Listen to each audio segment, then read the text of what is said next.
আপনার কি দেয়ালে পিঠ থেকে গেছে? আপনার আর কোনো কিছু করার কোনো উপায় নাই, আপনি একবারে শেষ, হতাশ, কোনোভাবেই আপনি সামনে এগোতে পারতেছেন না বা কিছু করতে পারতেছেন না। আপনি যদি মহান রাব্বুল আলামিনকে বিশ্বাস করেন, নবী মুহাম্মদ সাল্লাল্লাহু আলাইহি সাল্লামকে ভালোবাসেন, বিশ্বাস করেন, তাহলে আপনি এই ছোট লেকচারটি শুনুন। শুনে আপনার জীবনের সকল প্রকারের টেনশন, হতাশা দূর করে ফেলুন ইনশাআল্লাহ। আপনার জীবনের টেনশনগুলো, হতাশাগুলো, দেয়ালে পিঠ থেকে গেছে, কিচ্ছু করার নাই, মাত্র 4টি কাজ, একবারে ছোট ছোট, একবারে ছোট ছোট 4টি কাজ করুন। এই কাজগুলো আপনি অনায়াসে করতে পারেন, কোনো সমস্যা নাই। এই কাজগুলো করার জন্য আপনাকে টাকা পয়সা খরচ করতে হবে না, হার্ড অ্যান্ড সোল পরিশ্রম করতে হবে না, সারা রাত জেগে থাকতে হবে না, সারাদিন ঘুরতে হবে না। আপনি জেনারেলি যেভাবে আছেন সেভাবেই বসে বসে চলে চলে আপনি সেই কাজগুলো করতে পারেন। নাম্বার 1, 1 নাম্বার, 1 নাম্বার হচ্ছে আস্তাগফিরুল্লাহ, তওবা। আস্তাগফিরুল্লাহ বলুন। অনেক ধরনের আস্তাগফিরুল্লাহ আছে, ছোট, সবচেয়ে ছোটটা হচ্ছে এই যে আমি যেটা বললাম আস্তাগফিরুল্লাহ, এইটুকু। তারপর আরেকটু একটু বড় আছে আস্তাগফিরুল্লাহ রাব্বিহি মিন কুল্লি জামবি ওয়া আতুবু ইলাইহি লা হাওলা ওয়ালা কুওয়াতা ইল্লা বিল্লাহিল আলিয়্যিল আযীম। সাইয়্যিদুল ইস্তিগফার আছে আল্লাহুম্মা আনতা রাব্বি লা ইলাহা ইল্লা আনতা খালাকতানি ওয়া আনা আবদিকা ওয়া আনা আলা আহদিকা ওয়া আদাকা মাস্তাতাতু ওয়া আউযু বিকা মিন শাররি মা সানাতু আবুউ লাকা বিনিমাতিকা আলাইয়া ওয়া আবুউ বিজামবি ফাগফিরলি ফাইন্নাহু লা ইয়াগফিরুয যুনুবা ইল্লা আনতা। এটা হচ্ছে সাইয়্যিদুল ইস্তিগফার। আপনি যদি সাইয়্যিদুল ইস্তিগফার পড়তে পারেন, এটার বিশাল ফজিলত। এটা হচ্ছে যে আপনি যে দিনের বেলা যদি পড়েন, দিনের বেলা যে কোনো টাইমে যদি পড়েন, তাহলে রাতের বেলা, পরবর্তী রাতে যদি আপনার মৃত্যু হয়, আপনি জান্নাতি। আপনি যদি রাতের বেলা পড়েন, তাহলে পরদিন সকাল থেকে সন্ধ্যা অবধি দিনের বেলা যদি আপনার মৃত্যু হয়, তাহলে আপনি জান্নাতি। তবে এটা বিশ্বাস থাকতে হবে। আপনি যে পড়বেন, প্রথমত হচ্ছে আপনার বিশ্বাস। আপনি যদি বিশ্বাসের সাথে পড়েন তাহলে কাজে আসবে, বিশ্বাস নাই কোনো কাজে আসবে না। তারপর হচ্ছে 2 নম্বর হচ্ছে দুরুদ সাল্লাল্লাহু আলাইহি সাল্লাম, সবচেয়ে ছোট দুরুদ। আমি ছোটগুলো স্মরণ করে দিচ্ছি এই কারণে যে ছোটগুলো আমরা সবসময় হাঁটতে চলতে সবসময় পড়তেই পারবো, সেজন্য সবচেয়ে ছোটটা হচ্ছে সাল্লাল্লাহু আলাইহি ওয়াসাল্লাম, অর্থাৎ মহান রাব্বুল নবী মুহাম্মদ সাল্লাল্লাহু আলাইহি সাল্লামের জন্য প্রার্থনা করা। আর এর চেয়ে আরেকটু বড় যদি আমরা পড়ি আল্লাহুম্মা সাল্লি আলা মুহাম্মদ ওয়া আলা আলি মুহাম্মদ কামা সাল্লাইতা আলা ইব্রাহিম ওয়া আলা আলি ইব্রাহিম ইন্নাকা হামিদুম মাজিদ।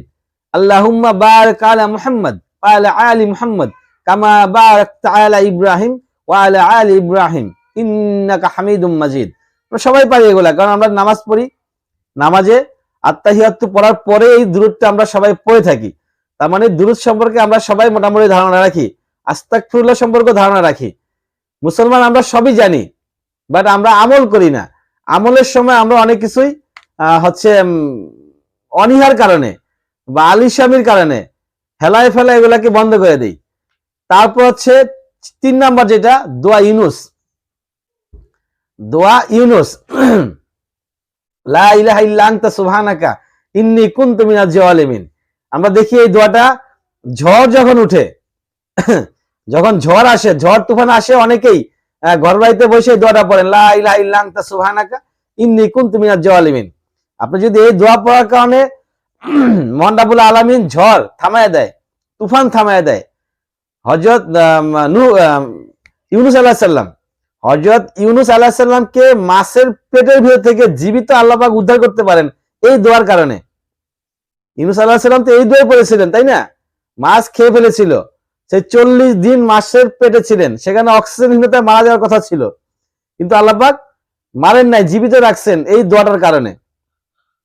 অতএব এই দোয়া করেন, আপনার যত বড় বিপদ থাকুক, যত বড় প্রবলেম থাকুক, যত বড় সমস্যা থাকুক, মহান রাব্বুল আলামিন ইনশাআল্লাহ তাআলা আপনাকে মুক্ত করে দিবেন।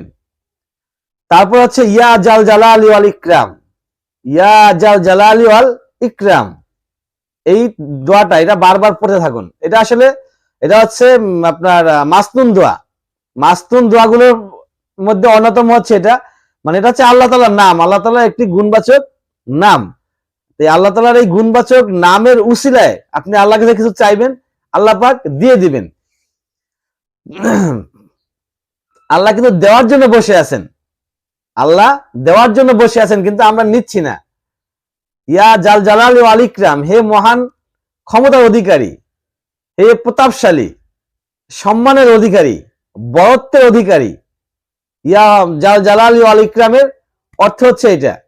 তো এই অর্থে এই কথাগুলো বলে যদি আল্লাহর কাছে চাওয়া যায় যে আল্লাহ আপনি হচ্ছে প্রতাপশালী, ক্ষমতার অধিকারী, সম্মানের অধিকারী, সব কিছুর মালিক আপনি, এখান থেকে আমাকে কিছু দেন, এভাবে চাইলে আল্লাহ পাক খুশি হয় এবং খুব সহজেই দিয়ে দেয়। তারপরে আমরা এক্সট্রা আরো কিছু কাজ করতে পারি, তাহাজ্জুদের নামাজ পড়তে পারি, তারপর হচ্ছে নফল ইবাদত বেশি বেশি করতে পারি।